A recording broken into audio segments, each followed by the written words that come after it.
آج کا کویشچن یہ کیا گیا ہے کہ جو کارنیور ڈائٹ ہے کچھ لوگ کہتے ہیں جی وہ نہیں کھانی چاہیے، تو آیا کہ کون سی ڈائٹ یوز کرنی چاہیے جو ہماری صحت کے لیے بہتر ہے؟ میں آپ کو اس حوالے سے ڈاکٹر رابرٹ کلٹس کی ایک ریسرچ بتاتا ہوں۔ وہ کہتے ہیں کہ جو کارنیور ڈائٹ ہے وہ موجودہ زمانے میں سب سے زیادہ ضروری بھی ہے اور وہی ہمیں یوز کرنی چاہیے۔ وہ کس طرح سے؟ کیونکہ جو گائے کا سٹمک ہوتا ہے اس میں، جیسے میں نے ایک دفعہ پہلے بھی بتایا ہے کہ 4 خانے اللہ تعالیٰ نے بنائے ہیں۔ ایک میں فرمنٹیشن ہوتی ہے ویجیٹیبلز وغیرہ کی، جو ہم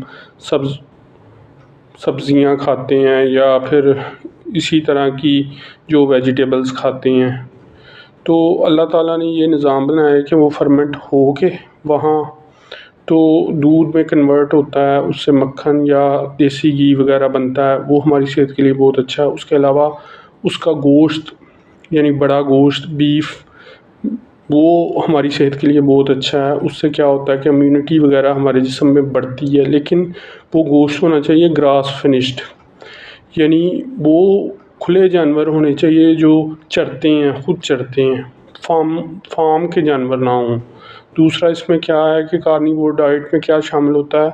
انڈے ہوتے ہیں، گوشت ہوتا ہے اور مکھن وغیرہ یا دیسی گھی، تو یہ کارنیور ڈائٹ ہے، اسے آپ نے یوز کرنا ہے۔ اس کے علاوہ اس میں آپ کی امیونٹی بڑھے گی، آپ فیٹی لیور ہونے سے اپنے آپ کو بچاؤ گے، کیونکہ جو ڈائبٹیز کی سب سے بڑی وجہ ہے یا انسولین ریزسٹنس کی کیا ہے کہ وہ فیٹی لیور، پہلے انسان اس میں مبتلا ہوتا ہے تو ultimately diabetes, insulin resistance, PCOS اور اسی طرح دیگر بیماریوں جیسے Alzheimer, high blood pressure, metabolic syndrome, ان ساروں میں پھر وہ مبتلا ہو جاتا ہے۔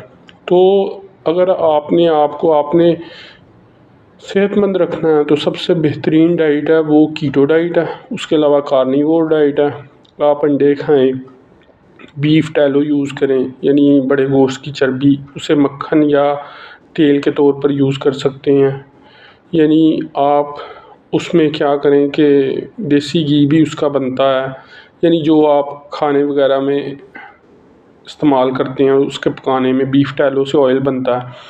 تو آپ بیسیکلی ایک تو اپنی باڈی میں جو وٹامن D3 روزانہ لیں پلس K2 لیں، اس کے علاوہ میگنیشیم گلائسینیٹ لیں 300 mg ڈیلی، اس کے علاوہ وٹامن D کی اپنے بلڈ میں more than 70 Nano gram quantity رکھیں۔